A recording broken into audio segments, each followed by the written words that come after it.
je vais détailler, puisque c'est le but d'aujourd'hui, la question d'évaluation. On sait donc que l'évaluation fait partie de l'enseignement. C'est un acte pédagogique à part entière, et c'est ça qui est important. Deuxième élément important, c'est pour objectiver les progrès réalisés par chaque élève. Ça fait quelques années qu'on est sur cet objectif-là. C'est pas la loi de 2013 uniquement.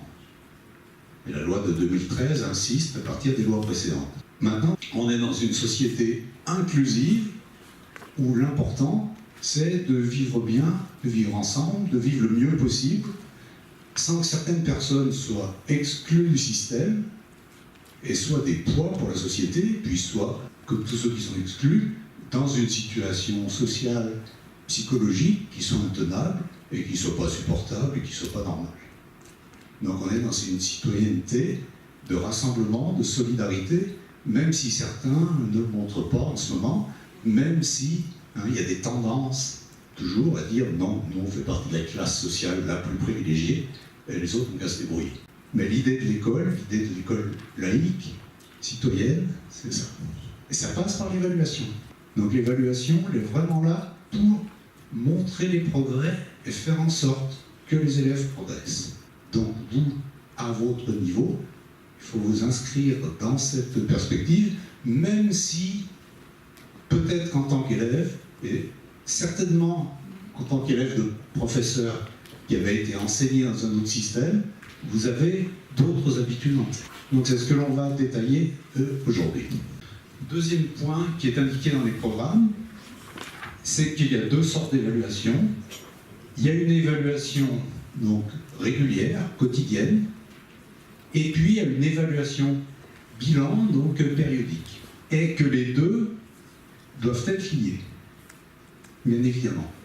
Si le bilan n'a rien à voir avec ce qui a été fait dans la séquence, on ne peut pas voir les progrès des élèves. Au niveau d'un geste pratique, pour répondre à l'idée des programmes, déjà il faut prévoir l'évaluation dès le début de la préparation. Dans les premières minutes où vous commencez à dire bon, qu'est-ce que je vais faire dans cette séquence-là, prévoir l'évaluation avec les élèves, enfin des élèves. Et puis après vous la prévoirez avec eux. Vous n'êtes pas obligé, vous, de respecter à la fin de la séquence ce que vous aviez prévu au début, pas strictement, vous pouvez le changer, vous le gardez pour vous. Mais n'empêche que ça vous permet de vous guider dans l'observation des élèves. Et ça vous permet aussi de ne pas laisser le niveau baisser trop, garder le niveau parce que vous avez prévu à l'avance. Tout ça passe par le livret scolaire unique, dans lequel, ce qui est nouveau donc, cette année, c'est le fait qu'on se positionne sur 4 niveaux de compétences. Non atteint, partiellement atteint, atteint et dépassé. Ce qui veut dire que dans votre classe, dans l'évaluation quotidienne, vous, si vous voulez être en cohérence avec les bilans réguliers, périodiques et les bilans de fin de cycle, il faut aussi vous tenir sur ces 4 niveaux. Donc comment est-ce qu'on peut faire comprendre ces 4 niveaux aux élèves? Comment est-ce qu'on peut avoir des descripteurs très précis de ces 4 niveaux qui soient communiqués aux élèves?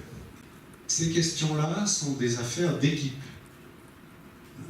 Équipe de cycle, équipe des enseignants de la classe, avec les directeurs d'école, peut-être avec les parents aussi, leur faire comprendre. En tout cas, il y a quelque chose à faire de leur côté, puisque le bilan périodique va leur être communiqué. Donc il faut qu'ils puissent comprendre. Encore une fois, les parents qui n'ont pas de formation comme la vôtre, ils sont habitués à la note, c'est ce qui est le plus simple. Mais comme tout ce qui est simple, c'est très très mensonger, vous le savez. Comment les notes sont mensongères, on ne sait pas comment est-ce qu'elles sont fabriquées en fait. Et on sait que dans la fabrique de la note, il y a beaucoup de choses qui sont arbitraires.